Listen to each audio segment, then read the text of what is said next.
Hello students, last class में हमने Carnot cycle पे बेस्ड कुछ न्यूमेरिकल सॉल्व करे थे। उसी सीरीज में आज हम नेक्स्ट क्वेश्चन सॉल्व करते हैं। क्वेश्चन पढ़ते हैं। The maximum pressure and temperature of an auto cycle are 100 kilo pascal and 27 degree centigrade. The amount of heat added to the air per cycle is 1500 kilojoule per KG. What we have to find out is determine the pressure and temperature at all points of air standard auto cycle. And second point, calculate the specific work and thermal efficiency of auto cycle if the compression ratio is 8:1. Okay, question में क्या क्या given है वो हम लिखना start करते हैं और सॉल्व करने की कोशिश करते हैं इस क्वेश्चन को। देखिए गिवन क्या है क्वेश्चन में। The minimum pressure and the temperature of an auto cycle are 100 kilopascal and 27 degree centigrade. इसको समझने के लिए हम पीवी डायग्राम ड्रॉ कर लेते हैं या फिर हम टीएस डायग्राम भी ड्रॉ कर सकते हैं। Okay, PV diagram.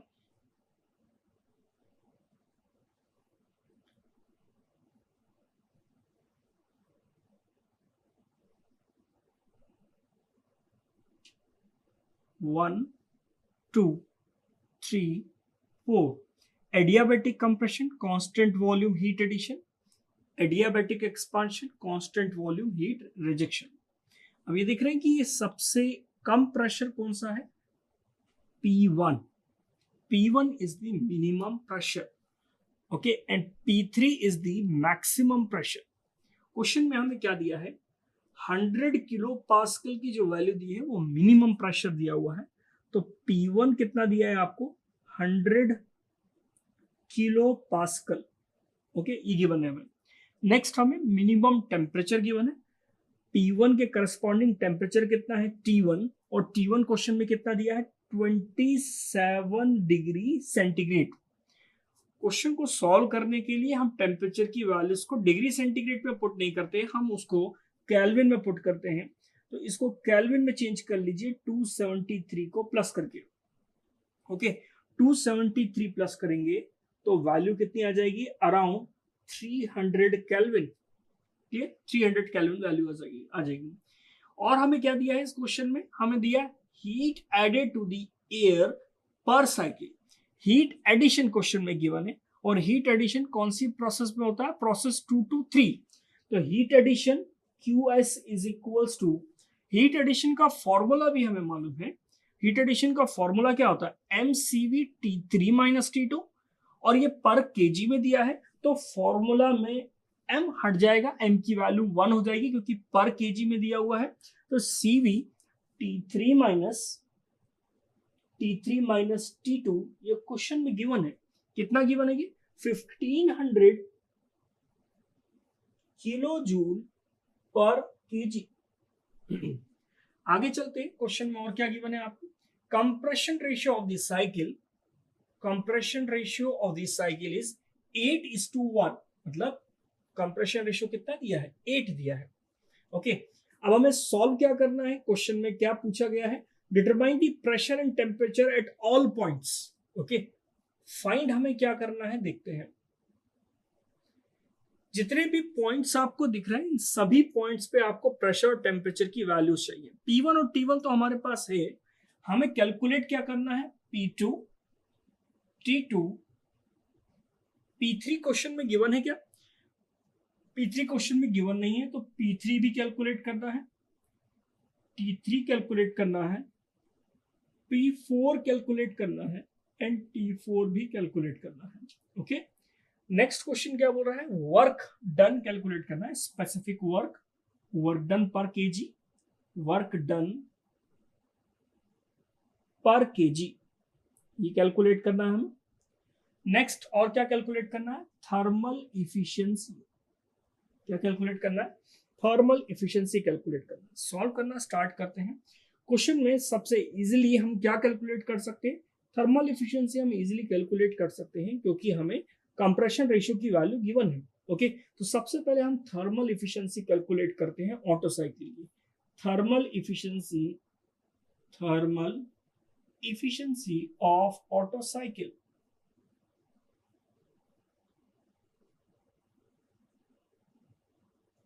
Okay, formula क्या है थर्मल एफिशिएंसी का? 1 माइनस 1 अपॉन कंप्रेशन रेशियो की power gamma minus 1, 1 minus 1 upon compression ratio कितना गिवन है? 8, 8 टू द पावर 1.4 माइनस 1। इसको अगर हम सॉल्व करते हैं तो 1 minus 1 upon 8 to the power 0.4। Okay, इसको सॉल्व करने के बाद जो इफिशिएंसी आ रही है हमारे पास थर्मल इफिशिएंसी ऑटो साइकिल की 56.47%। ओके, नाउ हम फाइंड आउट करते हैं प्रेशर और टेम्परेचर की value at all points. Okay, सारे पॉइंट्स पर प्रेशर और टेम्परेचर की वैल्यूज को फाइंड आउट करते हैं। स्टार्ट करते हैं P2 फाइंड आउट करने से। तो हम प्रोसेस लेते हैं एक एक करके। प्रोसेस 1 to 2, 1 to 2 प्रोसेस कौन सी प्रोसेस है? 1 to 2 प्रोसेस है एडियाबैटिक कंप्रेशन। ओके, क्या है ये? Adiabatic compression. कौन सा लॉ फॉलो होता है एडियाबैटिक कंप्रेशन में? PV to the power gamma is equal to constant. 1 से 2 के लिए अगर हम अप्लाई करें तो हम इसको क्या लिख सकते हैं? P1V1 to the power gamma is equal to P2V2 to the power gamma, ये लिख सकते हैं हम। ओके, हमें कंप्रेशन रेशियो गिवन है और कंप्रेशन रेशियो का मतलब क्या होता है? कंप्रेशन रेशियो का मतलब होता है V1 बाय V2, इसको हम बोलते हैं कंप्रेशन रेशियो। ओके, तो compression ratio P1 V1 by V2 to the power gamma is equals to P2। हमें P1 की वैल्यू पता है 100 kilo pascal, V1 by V2 की वैल्यू मालूम है हमें 8। वैल्यूज को अगर हम पुट कर देंगे तो हमारे पास कौन सा प्रेशर आ जाएगा? प्रेशर 8.2। तो P2 is equals to P1 100 kilo pascal, V1 by V2 is 8 to the power 1.4। Okay, तो प्रेशर एट 0.2 कितना आ रहा है हमारे पास? 100 multiplied by 8 to the power 1.4। P2 की जो वैल्यू आ रही है हमारे पास, वो P2 की वैल्यू कितनी आ रही है? 18.379। यूनिट क्या होगी? रेशो की कोई यूनिट नहीं होती, जो यूनिट आप P1 की रखेंगे वही यूनिट किसकी आ जाएगी? P2 की आ जाएगी। तो P2 की भी यूनिट क्या हो जाएगी? 18 किलो पास्कल। ओके, इसी तरह से अब हम कैलकुलेट करेंगे T3, P3 okay and T2। इसके आगे हम कैलकुलेट करते हैं। कैलकुलेट करने के लिए हम क्या करेंगे? हीट एडिशन की हेल्प लेंगे, और हीट एडिशन की हेल्प लेके हम क्या करेंगे? T3 कैलकुलेट करेंगे। उसके पहले हम T2 निकालेंगे, और T2 कैसे निकालेंगे? प्रोसेस 1 to 2 प्रोसेस में हम टेम्परेचर और वॉल्यूम्स के बीच में जो रिलेशन है वो रिलेशन हम अप्लाई करके क्या कैलकुलेट करेंगे? T2 कैलकुलेट करेंगे। आगे हम सॉल्व करते हैं। प्रोसेस 1 to 2 लेते हैं। प्रोसेस 1 to 2, प्रोसेस 1 to 2 कैसी प्रोसेस है? ये एडियाबैटिक प्रोसेस है। एडियाबैटिक प्रोसेस में टेम्परेचर और वॉल्यूम के बीच में क्या रिलेशन होता है? T1V1 to the power gamma minus 1 is equal to T2V to the power gamma minus 1। ओके, तो T2 की वैल्यू हमें फाइंड आउट करनी है। T2 is equal to T1V1 by V2 to the power gamma minus 1। तो T2 की value क्या आ रही है? T1 की वैल्यू हम पुट करते हैं 300 केल्विन, क्वेश्चन में गिवन है। V1 by V2 is the compression ratio, कितना गिवन है हमारे पास? 8। Gamma minus 1 mean 0.4। सॉल्व करते हैं तो T2 की जो वैल्यू आ रही है, इसको सॉल्व करने के बाद कितनी आ रही है? 689, अराउंड 689 केल्विन। ओके, ये T2 की वैल्यू आ रही है। अभी तक हमने P1 और T1 हमें पता था, हमने P2 और T2 फाइंड आउट कर लिया। अब हम कैलकुलेट करते हैं T3। T3 कैलकुलेट करने के लिए क्वेश्चन में क्या गिवन है? Heat supply. ओके, क्वेश्चन में हीट सप्लाई गिवन है। Heat supply is equals to कितनी गिवन है? 1500 kilo joule per KG. Okay, 1500 kilo joule per KG को हम क्या लिख सकते हैं? CV T3 minus T2। CV की वैल्यू कितनी लेते हैं हम जनरली? एयर के केस में CV की जो वैल्यू है, वो CV की वैल्यू हम हमेशा एयर के केस में कितनी रखेंगे? 0.718 kilo joule per KG kelvin. Okay, ये CV की वैल्यू है। CV की वैल्यू को हम यहाँ पुट करते हैं 0.718 T3 हमें कैलकुलेट करना है। T2 हमें मिल चुका है 689, okay, is equals to 1500 kilo joule per KG. Okay, इसको हम सॉल्व करते हैं। सॉल्व करने के लिए इसको नीचे ले जाइए और इसको नेक्स्ट दूसरी साइड लेकर चले जाइए। तो T3 minus 689 1500 divided by 0.718। Okay, इसको हम सॉल्व करते हैं। T3 की वैल्यू आ रही है 1500 डिवाइडेड बाई 0.718 प्लस 689। ओके, यहां से T3 की जो वैल्यू आ रही है वो कितनी आ रही है 2772.4 केल्विन, ये आ रही है T3 की वैल्यू। ओके, T3 की वैल्यू हम कैलकुलेट कर चुके हैं। अब T3 की हेल्प से हम क्या करेंगे, P3 की वैल्यू को कैलकुलेट करेंगे। T3 की हेल्प से P3 की वैल्यू को कैलकुलेट करेंगे। P3 की वैल्यू को कैलकुलेट करने के लिए प्रोसेस लेते हैं, प्रोसेस 223। प्रोसेस 223, प्रोसेस 223 कौन सी प्रोसेस है, कांस्टेंट वॉल्यूम प्रोसेस। कौन सी प्रोसेस है, constant volume process. Constant volume process में प्रेशर और टेम्परेचर के बीच में क्या रिलेशन होता है, P3 by T3 is equals to P2 बाय T2। अब हमें क्या क्या मालूम है और हमें क्या कैलकुलेट करना है। P2 की वैल्यू हम कैलकुलेट कर चुके हैं, T2 की वैल्यू हम कैलकुलेट कर चुके हैं, T3 की वैल्यू भी हम कैलकुलेट कर चुके हैं। यहां से हम किसकी वैल्यू निकाल लेंगे, P3 की वैल्यू कैलकुलेट कर लेंगे। P3 is equals to T3 cross multiply कर दीजिए और वैल्यूज पुट कर दीजिए 2772.4 मल्टीप्लाइड बाय P2। P2 कितना गिवन है, लास्ट हमने P2 कैलकुलेट किया था, तो P2 की वैल्यू कितनी आई थी, P2 की वैल्यू आई थी अराउंड 18.3 समथिंग। ओके, T2 की वैल्यू कितनी आई है, T2 की वैल्यू आ रही है 689। कितनी आ रही है, 689। इसको अगर आप सॉल्व करेंगे तो आपके पास कौन सी वैल्यू आ जाएगी, P3 की वैल्यू आ जाएगी। ओके, तो P3 की वैल्यू कितनी आ रही है, लगभग 73 बार ये वैल्यू आ रही है। कितनी आ रही है, 73 बार वैल्यू आ रही है। हमने T1 तो हमें क्वेश्चन में गिवन था, T2 P2 निकाल लिया, T3 P3 निकाल लिया। अब हम कैलकुलेट करेंगे T4 and P4। T4 and P4 calculate करने के लिए आप या तो 1/4 की हेल्प ले लीजिए या तो आप 3/4 की भी हेल्प ले सकते हैं। ओके, तो हम आगे चलते हैं और उससे हम T4 और P4 की वैल्यू को कैलकुलेट करते हैं। आगे हम कैलकुलेट करते हैं T4 और P4 की वैल्यू को। T4 और P4 की वैल्यू को कैलकुलेट करने के लिए प्रोसेस हम फॉलो करते हैं, प्रोसेस 3 to 4। ये प्रोसेस कौन सी प्रोसेस है, ये एडियाबैटिक प्रोसेस। कौन सी प्रोसेस है ये, एडियाबैटिक प्रोसेस। एडियाबैटिक प्रोसेस में अगेन हमें P4 और P3 और V4 और V3 के बीच में रिलेशन लिखना पड़ेगा। और ये रिलेशन हम किस तरह से लिख सकते हैं, P3 V3 to the power gamma is equals to P4 V4 to the power gamma. क्या हम इस रिलेशन से फाइंड आउट कर सकते हैं वैल्यूज को। हमें कैलकुलेट क्या करना है, P4 की वैल्यू को कैलकुलेट करना है। क्या हमें P3 मालूम है, क्वेश्चन लास्ट अभी हमने थोड़ी देर पहले P3 की वैल्यू को कैलकुलेट किया है। V3 क्या है, V3 बेसिकली V2 के बराबर है। ओके, यहां देख सकते हैं आप V3 और V2 आपस में इक्वल है। V4 और V1 की वैल्यू आपस में इक्वल है, तो हम लिख सकते हैं V4 की वैल्यू को हम लिख सकते हैं V1 to the power gamma. Okay, तो P4 की वैल्यू हम कैलकुलेट कर रहे हैं is equals to P3 V2 by V1 to the power gamma.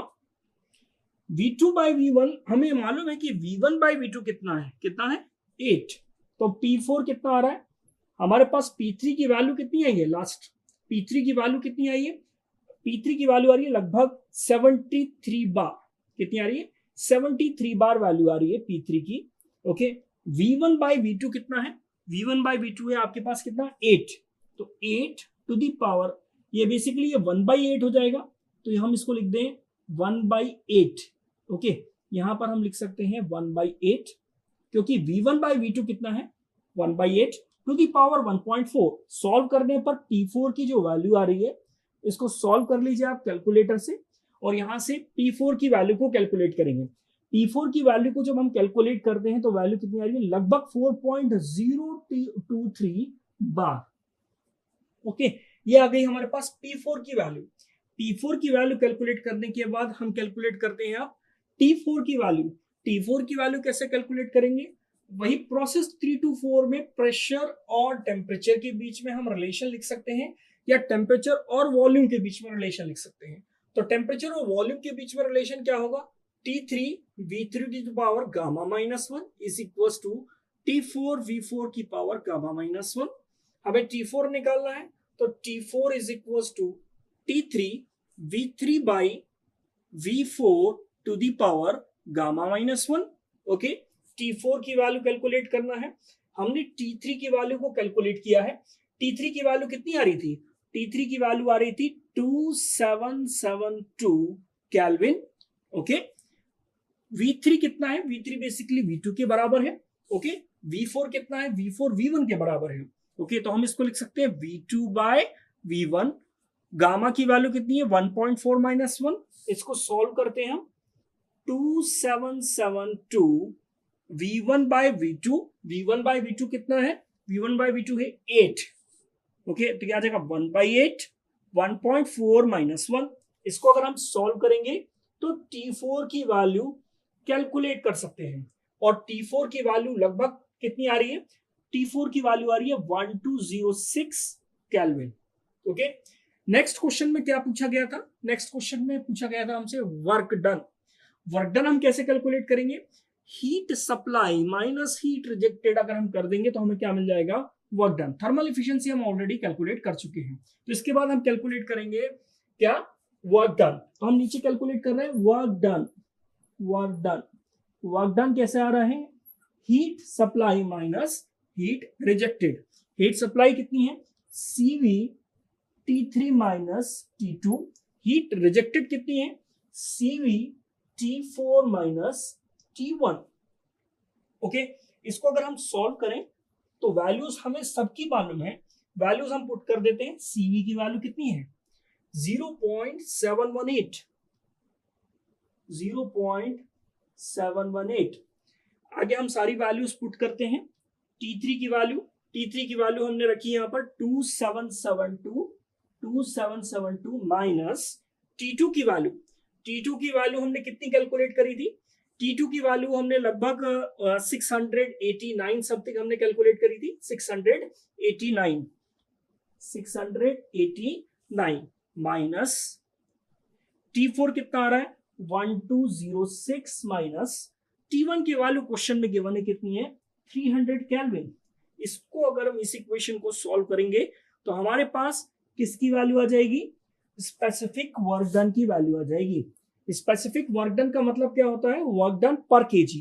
इसको सॉल्व करने के बाद हमारे पास जो वैल्यू आ रही है वो कितनी आ रही है, 847 kilo joule per KG. Okay, तो देखिए हमने इस क्वेश्चन में किया क्या, इस क्वेश्चन में आपको P1 और T1 दिया था और बाकी प्रेशर और टेम्परेचर हमें कैलकुलेट करना था। तो बाकी प्रेशर और टेम्परेचर हमने कैसे कैलकुलेट किया, by gas law, PV to the power gamma से या TV to the power gamma minus 1 से। ओके, वर्क डन कैसे कैलकुलेट किया, heat supply minus heat rejected से। और थर्मल एफिशिएंसी कैसे कैलकुलेट करी, हमें कंप्रेशन रेशियो मालूम था तो हमने थर्मल एफिशिएंसी कैलकुलेट करी। ओके, ये क्वेश्चन आपका पूरा सॉल्व होता है। नेक्स्ट अब हम कार्नोट साइकिल पे बेस्ड कुछ न्यूमेरिकल आगे भी सॉल्व करेंगे। Okay, thank you.